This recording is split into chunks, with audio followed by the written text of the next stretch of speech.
Structure of atom. Chapter 2, structure of atom. What all things you know about the structure of atom? Or can you guess which all topics we will discuss in this chapter? Joel, can you tell me?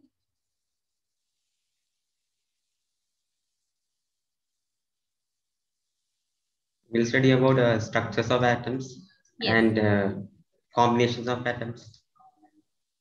Okay. Structure means different models of atom. Okay. Then which are the particles inside the atom? Like that. I think you know already which are the particles inside an atom. John Philip, can you tell me which are the particles inside the atom? Protons, neutrons, electrons. Yes, protons, neutrons, and electrons, right? So in this chapter, we are beginning it with the discovery of the subatomic particles. These particles are considered as subatomic particles. Okay, so in this chapter, we begin with the discovery of electrons, protons, neutrons. Then we are moving to different models of atom. I think you have learned it in 9th standard.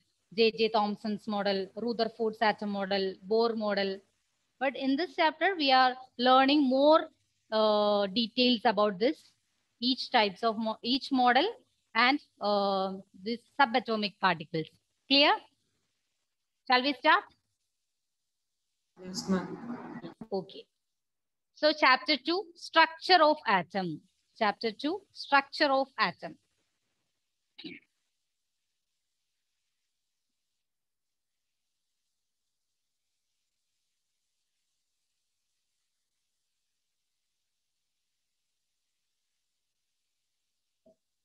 Okay, so this is just an history of matter. The early Indian philosophers, they believed that matter is made up of 5 basic elements called Panchabhuta. I think you are familiar with that concept, right? Early Indian philosophers, they believed that matter is made up of 5 basic elements called Panchabhuta. Which are that Panchabhutas? Yeah, it's fire, then earth, sky, air, water. Okay, fire, earth, sky, air, water. So these are the 5 basic elements that matter is made up of. Okay, it is known as Panchabhuta. Clear? So this is the early concept of Indian philosophers about matter. We have learned that matter, it consists of everything that has space and mass, right? So this is the earlier concept about this matter. It consists of 5 basic elements: fire, earth, sky, air, and water. And they are known as Panchabhuta. Is this clear, children? Yes, right? Yes. Okay. Then this was the early stages of this developments. That means according to the present condition, that means the modern developments in the field of this structure of atom, this was considered as the beginning of this developments. Okay, Democritus in 460 BC, he was the first to theorize that matter was made of small pieces. Matter was made of small pieces. This was the concept according to Democritus in 460 BC. That means just before Christ, many years ago. So this was considered as the just beginning of this developments in the structure of atom. And later, Leucippus, he was the first to use the term atom, which means indivisible in Greek. So this Leucippus, he was the first to use the term atom. It's from the term atomon. It's a Greek word which meant indivisible in Greek. Okay, indivisible. What do you mean by indivisible? Cannot be able to divide it, right? Or indestructible. So according to Democritus in 460 BC, he was the first to theorize that matter was made up of small pieces. Then Leucippus was the first to use the term atom, which meant indivisible in Greek. Clear? Ma'am, 1 minute, don't change the slide. Yes, sure. This one, right? Yes, ma'am. Okay.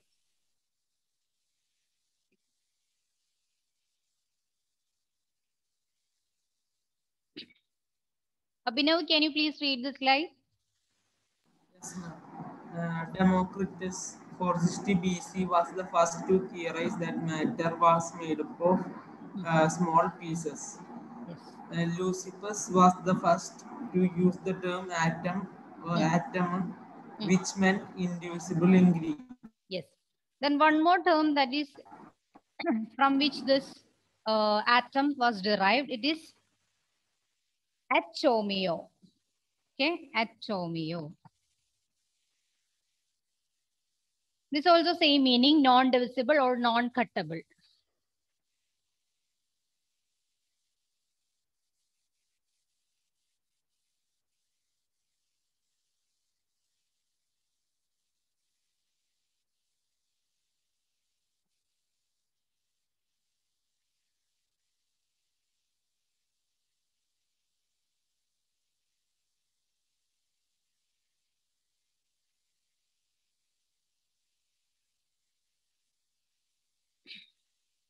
Atulya, finished?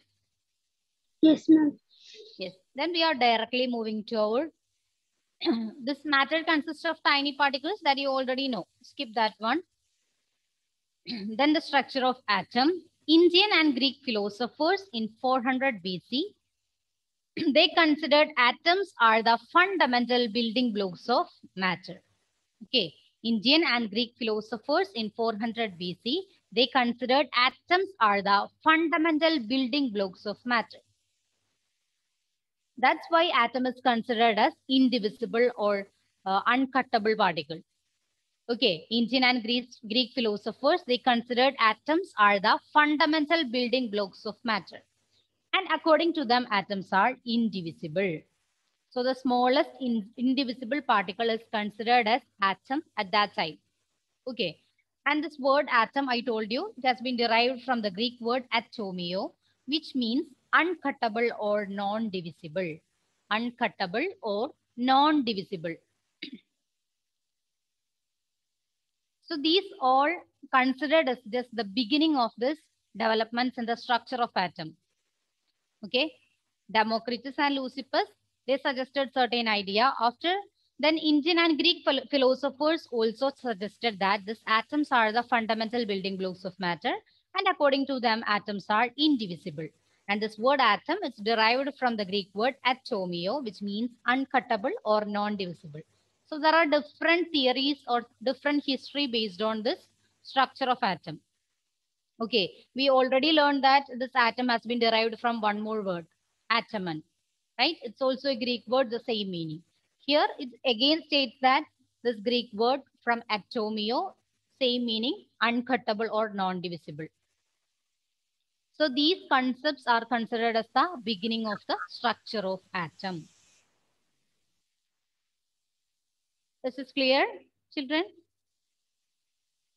Yes, ma'am. Yes, okay. Yes, ma'am. Okay, Jyoti, can you please read? Indian and Greek philosopher 400 BC, atoms are the fundamental building blocks of matter. Yes. According to them, atoms are indivisible. Word atom has been derived from the Greek word atomio, which means uncuttable or non-divisible. Okay. Children, have you completed this one? No, ma'am.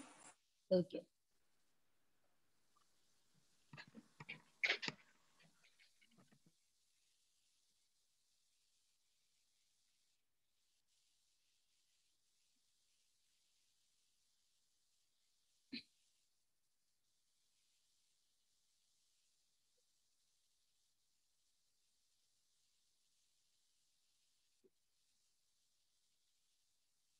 Finished?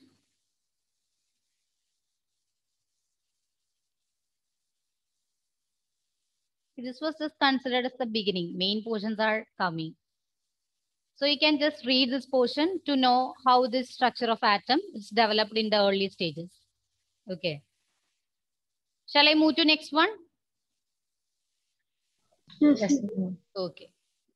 Then the next one is Dalton's atomic theory that we already learned, right? Dalton's atomic theory. Which are the postulates of Dalton's atomic theory? So after this earlier, just 1 minute, after this earlier concepts, we just skipped to this portion, that is Dalton's atomic theory. That means this Dalton's atomic theory is considered as the major development in the case of the structure of atom. That's why we are skipping the portions in between this. After 400 BC, we are just coming to this Dalton's atomic theory. In between this period, there were certain developments, but no need to mention that one because it's not such important. That's why. Okay, then the major development that came in this Dalton's atomic theory. Adulya, can you tell me, please unmute and tell me what are the major postulates of this Dalton's atomic theory? Matter consists of indivisible atoms. Can you please switch on your video? Matter consists of indivisible atoms. All atoms of a given element have identical properties, including identical mass. That's it. Okay. Shabari, can you continue? What about the remaining postulates? The atoms of different elements are different on the basis of mass as well as properties. Yes. And different elements combine in a fixed ratio to form a compound. Then matter can neither be created nor be destroyed during chemical reaction. Okay, that's it. The same points are here given. Dalton's atomic theory, the postulates of Dalton's atomic theory. No need to write it again. It's already written in the previous chapter. Okay. So all matter, it's made up of very tiny particles. These particles are called atoms. Okay. All matter is made up of very tiny particles. These particles are called atoms. Then an atom cannot be divided further. That means atoms are indivisible. Then atoms can neither be created nor destroyed in a chemical reaction. Which law is this? Which law? Atoms can neither be created. Very good. Law of conservation of mass. So you have to just remember this point. Law of conservation of mass already there in Dalton's atomic theory.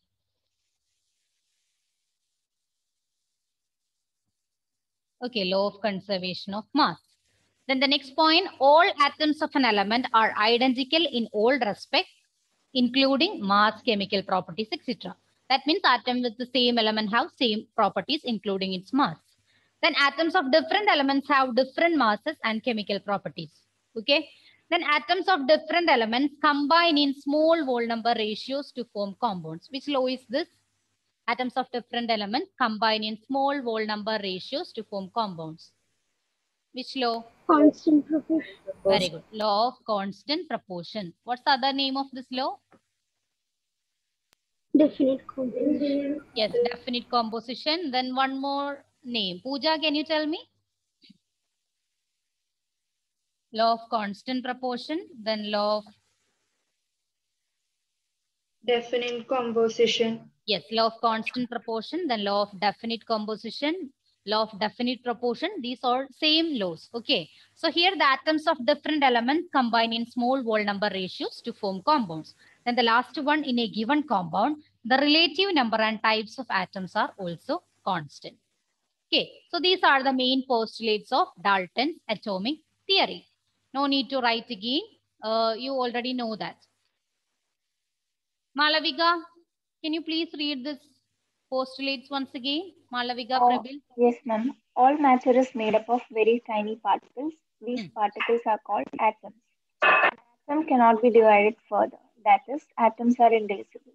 Yes. Atoms can neither be created nor be destroyed in a chemical reaction. All atoms of an element are identical in all respects, including the mass, chemical properties, etc. Atoms of different elements have different masses and chemical properties. Atoms of different elements combine in small whole number ratios to form compounds. Yes. In a given compound, the related number and types of atoms are constant. Okay. So these are the postulates of Dalton's atomic theory. Shall I move to next one, children? Yes, right? Yes, sir. Yes. Then from this Dalton's atomic theory, we are going to learn which are the merits and limitations of this Dalton's atomic theory, or advantages and disadvantages of Dalton's atomic theory. The first point, that's about the advantages. Dalton's atomic theory was able to explain the law of conservation of mass, law of constant composition, and law of multiple proportion very successfully. Okay, this Dalton's atomic theory was able to explain the law of conservation of mass. Actually, these laws are suggested or introduced by different scientists, but this Dalton's atomic theory can able to explain that law. That means these can be related and these are true facts. Clear? So this Dalton's atomic theory was able to explain the law of conservation of mass, law of constant proportion, and law of multiple proportion. Emmeline, can you tell me who proposed this law of conservation of mass? Joseph L. Proust. Is it Joseph L. Proust, law of conservation of mass? John Dalton. Is it John Dalton?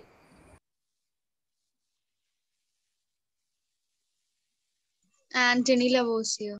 Yes, it's Antoine Lavoisier, law of conservation of mass. Okay, then Niranjan, what about law of constant proportion? Who proposed that law? Joseph Proust. Yes, Joseph Proust. Then law of multiple proportion. All of you, please switch on your videos. Abdul, can you tell me who proposed this law of multiple proportions?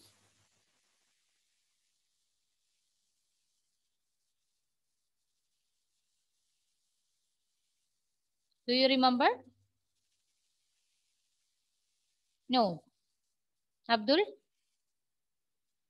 Shabari, can you tell me? Dalton. Yes, it's John Dalton. Okay. Law of conservation of mass, Antoine Lavoisier. Law of definite proportion, Joseph L. Proust. Then law of multiple proportion, it is John Dalton. Clear? So here this Dalton's atomic theory was able to explain the law of conservation of mass, law of constant composition, and law of multiple proportion very successfully. There is one limitation. This Dalton's atomic theory failed to explain the results of many experiments. For example, it was known that substances like glass or ebonite, when rubbed with silk or fur, get electrically charged. Okay, you have learned it in physics, right? In the case of charged particles, the glass or ebonite, when rubbed with silk or fur, get electrically charged. Right. So this Dalton's atomic theory cannot able to explain the results of many such experiments. This one is one example. So this is the major limitation of this Dalton's atomic theory. So we cannot completely accept this Dalton's atomic theory. Clear? So this one is the merit or the advantage, and the second one, it is the demerit.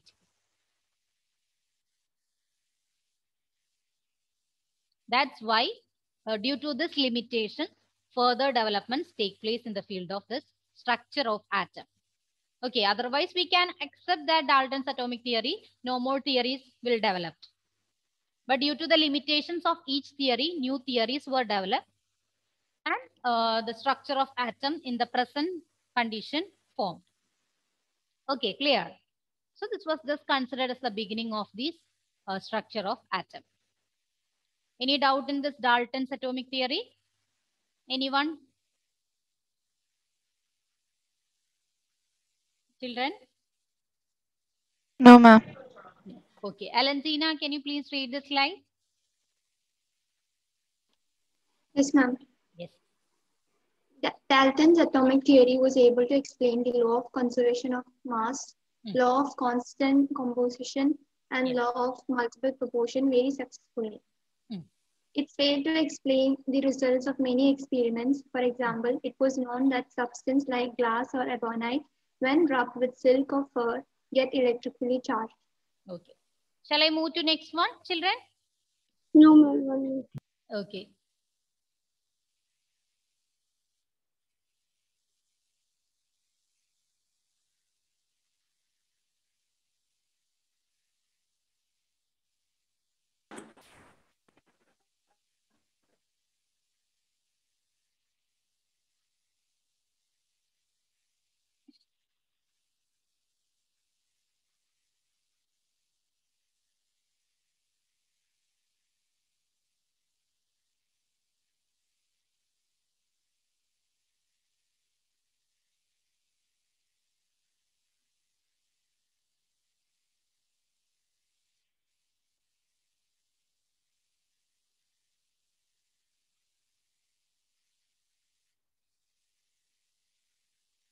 Finished?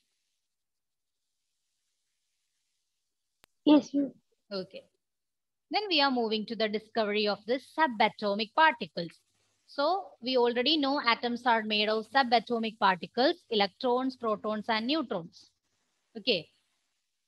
So now we are going to learn how this discovery of subatomic particles like electrons, protons, and neutrons occurs. First one, the experiment number 1, the discovery of electron. Discovery of electron. And this experiment was conducted by Michael Faraday. First one is the discovery of electron. It was conducted by Michael Faraday. And this is the experiment. When sufficiently high voltage is applied through an inert gas. What do you mean by inert gas? In the periodic table, the group 18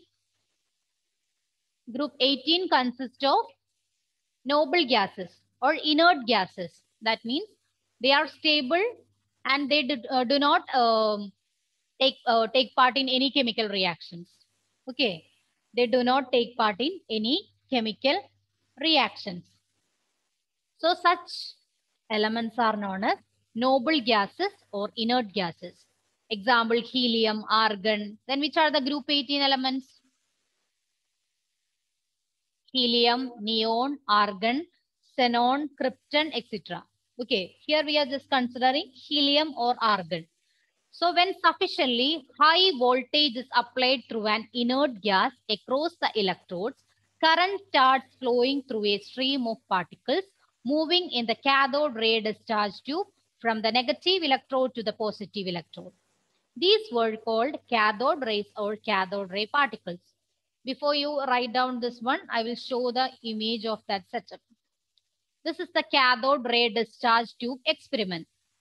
Okay, this tube, it is known as cathode, that means discharge tube. Okay, discharge tube. And it is made up of glass with 2 electrodes at both ends. Okay, this discharge tube, it is made up of glass and 2 electrodes in between.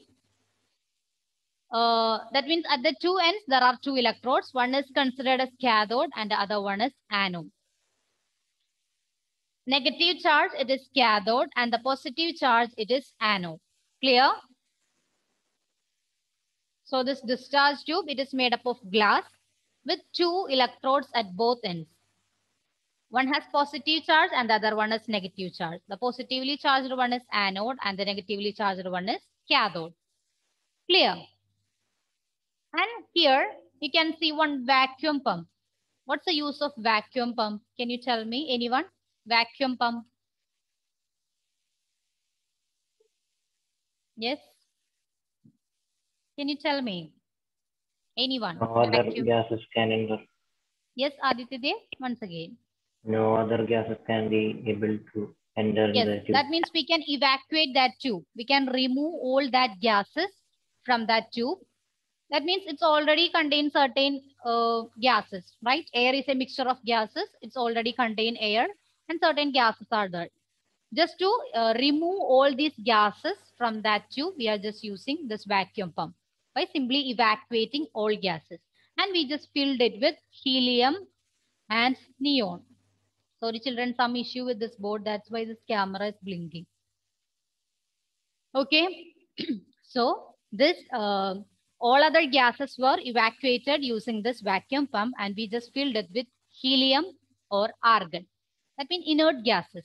Then we apply sufficient amount of high voltage. It is applied to the electrodes, both these electrodes. At that time, you can see that some rays can travel from this cathode to anode. You have learned that like charges repel each other and the unlike charges attract each other, right? You have learned it in physics. Like charges repel each other, right? Like charges repel each other and the opposite charges or unlike charges, they attract each other. Here in the case of this rays, it starts from cathode to anode. What's the charge of cathode? Tell me. What's the charge? Negative, right? And what's the charge of anode? Positive. Positive. So that's why there is one attraction between these rays. Some rays starting from cathode, they move towards the anode. This cathode is negative charge and this anode is positive charge. So these rays are attracted towards the anode. So these rays starting from the cathode, they are called cathode rays. Clear? So that's the experiment. I will repeat it once again. We just take a discharge tube. It is made up of glass with 2 electrodes at both ends.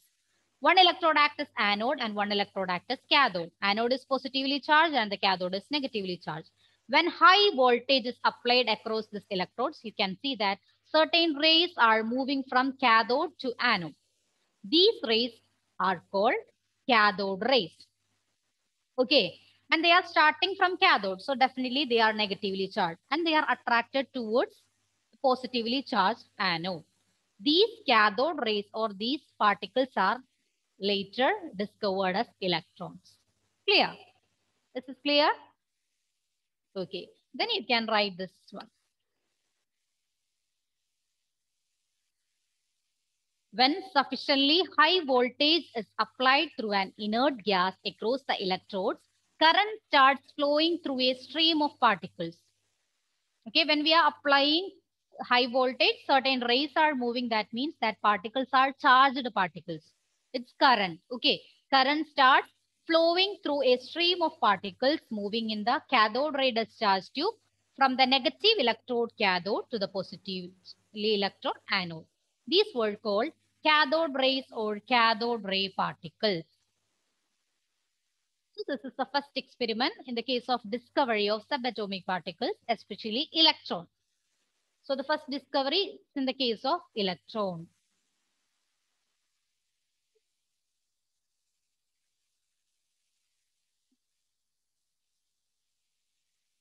Okay.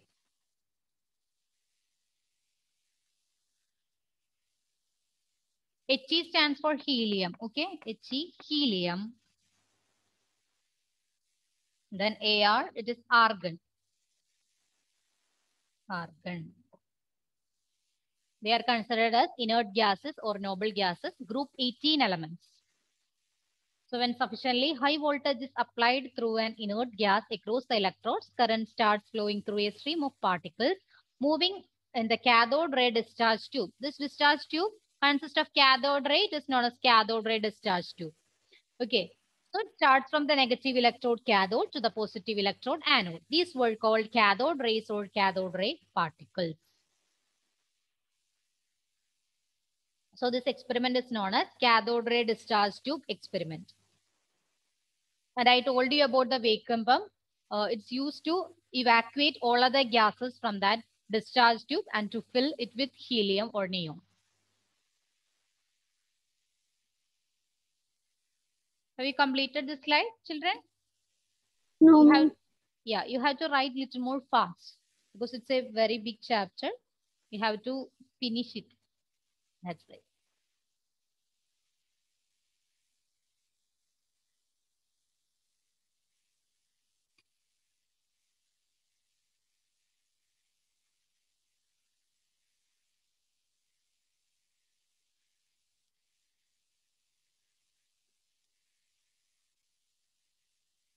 Meryl, are you finished? Yes, ma'am. Can you please read the slide? Only about this experiment. Experiment number 1, discovery of an electron by Michael Faraday. Okay. When sufficiently a high voltage is applied through an inert gas, helium or argon, across the electrodes, current starts flowing through a stream of particles moving in the cathode ray discharge tube from negative electrode, that is cathode, to the positive electrode to anode. This were called cathode rays or the cathode ray particles. Okay. Thank you. Have you completed, children? Yes. Yes, okay. So this is the experimental setup of this cathode ray discharge tube experiment. Okay, that's in your textbook. Okay, do you have any doubt in anything? This high voltage generator, just to apply high voltage to this discharge tube. And you can see here a green glow. What do you mean by that? Green glow. Okay, while discussing the properties of this cathode rays, I will tell you. Okay. So this is the setup. Discharge tube, one cathode, then one anode. You can see that cathode rays are traveled from cathode towards the anode. There is one vacuum pump, then high voltage generator, then one green glow. I will describe it later. Okay, shall I move to the properties of this cathode rays, children? Yes. Okay. Okay. So properties of cathode rays. Properties of cathode rays. Cathode rays travel in straight line. In the previous image, you can see that they are traveling straight line, right? From cathode to anode, they are traveling straight line. The cathode rays start from cathode and move towards anode. It starts from cathode, that's the negatively charged particle, towards the anode, that is the positively charged particle. And these rays themselves are not visible. Okay, we cannot able to see this cathode rays use our naked eyes. We can't see that. So instead of using with our naked, that means we cannot able to see it with naked eyes. We can use another method. Okay, their behavior can be observed with the help of certain kind of materials. Fluorescent or phosphorescent materials. Fluorescent or phosphorescent materials, which glow when hit by them. They can able to trap that rays. Okay, we can able to see that discharged. That means the rays starting from the cathode towards the anode using this type of materials, fluorescent or phosphorescent. So that's why you can see a green glow here. So behind this anode, here we will apply this fluorescent or phosphorescent material. Okay, in order to see that rays. We cannot able to see it with naked eyes. So we will coat fluorescent or phosphorescent material just behind this anode. Okay. That's why we are using this fluorescent or phosphorescent, which glow when hit by them. So this particle starting from cathode to anode, when they hit on anode, it will be seen on the screen behind this anode using this fluorescent or phosphorescent material. That's why it's become green glow. You know that fluorescent color is light green, right? That's why we are using these substances.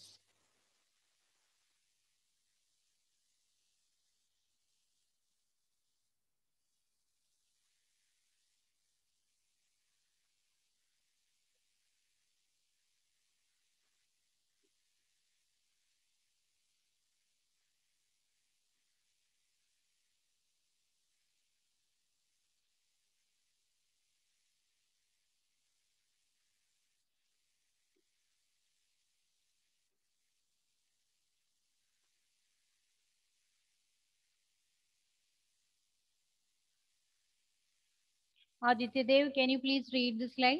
Properties. Yes. Properties of cathode rays. Cathode rays travel in straight line. Cathode rays start from cathode and move towards the anode. Okay. These rays themselves are not visible, but their behavior can be observed with the help of certain kind of materials, like fluorescent or phosphorescent, which glow when hit by them. Okay. Finish, children? Yes, right? Yes, ma'am. Okay, then we are moving to the another properties of cathode rays. This cathode rays consist of negatively charged particles. I told you it starts from cathode, so it consists of negatively charged particles. And when electric field is applied on the cathode rays with the help of a pair of metal plates, these are found to be deflected towards the positive plate, indicating the presence of negative charge. They are moving towards the positive plate. That means they have negative charge. Okay, that's why they are attracting towards the positive charge. Otherwise, it will repel from that. Clear? So, this cathode rays consist of negatively charged particles. In order to prove that, when electric field is applied on this cathode rays with the help of a pair of metal plates, these are found to be deflected towards the positive plate. Okay, cathode rays starting from the cathode towards the anode. This anode is positively charged. It will attract the opposite charge. That's why we can confirm that the charge of this cathode rays is consist of negatively charged particles. Is this clear? Yes, right? Okay. Then the next one, the characteristics of cathode rays do not depend upon the material of electrodes and the nature of gas present in the cathode ray tube. Clear? The characteristics of cathode rays, it will not depend upon the material of electrodes in which that electrode is made up of and the nature of gas present in the cathode ray tube. Which type of gas is filled in that tube? It will not be considered.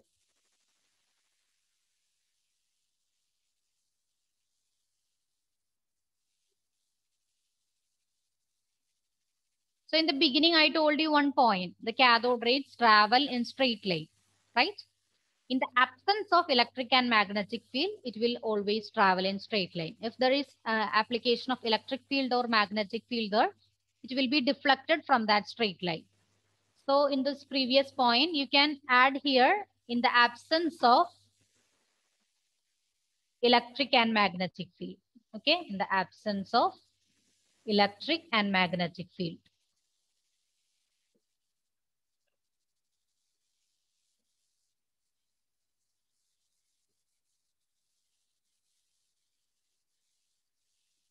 Okay, in the absence of electric and magnetic field, the cathode rays travel in straight line. That's why here, when electric field is applied on the cathode rays with the help of a pair of metal plates, these are found to be deflected towards the positive plate. That means it will deviate from the straight path and it will just hit at the anode. It's positively charged particle.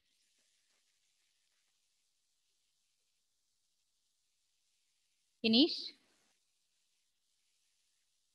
No, no.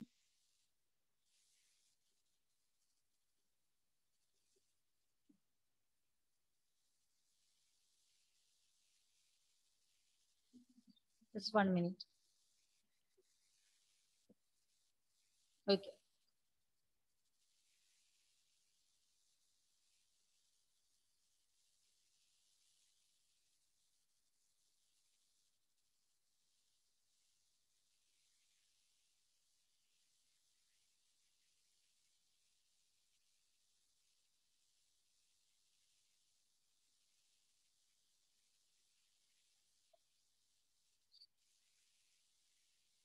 Ma'am. Yes. Will you explain the last point again? This one. That means the characteristics of cathode rays means its charge or something like that. It will not depend upon the material of electrodes. Which material is used to prepare that electrode, or the nature of gas, which gas is taken in that cathode ray tube. It will not be considered in the characteristics of cathode rays. It will not depend it. That's it. Clear? Yes, ma'am. Thank you. Okay. Finish, children? Yes. Yes. No, ma'am. No.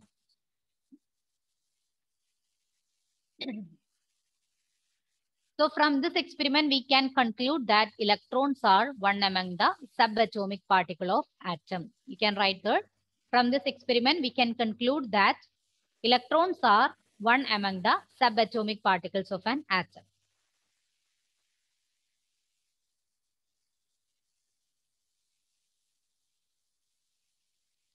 Can conclude that electrons are one among the subatomic particles of an atom. This is clear now, children?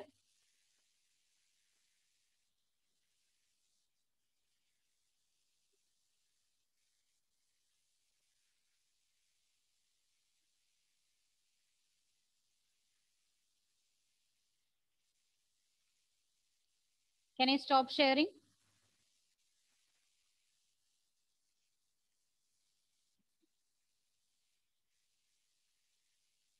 Okay.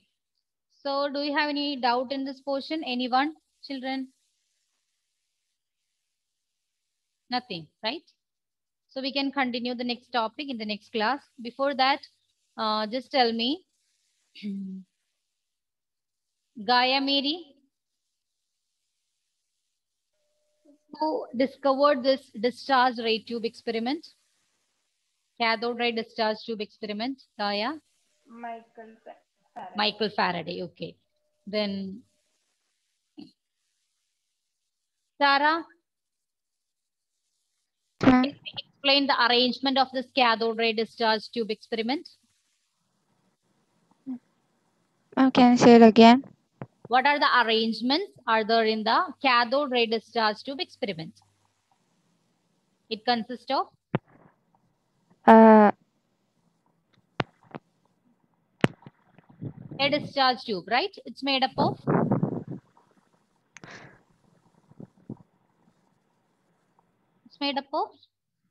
which substance?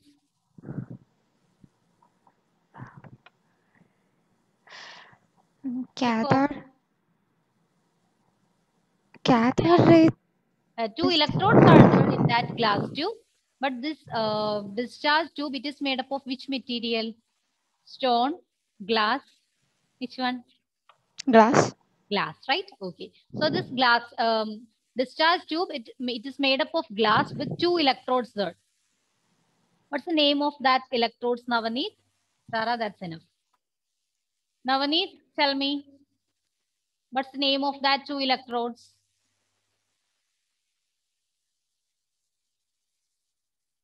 Ma'am, cathode and anode. Yes, cathode and anode. Yes. What about the charges of cathode and anode, and Liz? Yes, ma'am. Cathode is the negative electrode and anode is the positive electrode. Okay. Then what's the observation in the cathode ray discharge tube experiments? Anjana? Rays from the cathode moves to anode. Yeah, cathode rays. Yes, formed from cathode towards the anode. And what's the use of that vacuum pump there? Shabari? Removing the gases from the discharge tube. Yes, okay. Then what's the use of fluorescent or phosphorescent material coating behind the anode there? Rose? To observe the behavior of those particles. Yes, to detect or to observe the rays. That's it. It cannot be seen by naked eyes. That's why we are using this fluorescent or phosphorescent materials. Okay, then we can discuss the remaining portion in the next class. Let me take your attendance. Just 1 minute. Okay, thank you, children. See you in the next class. Bye. Thank you, ma'am. Thank you, ma'am. Have a nice day.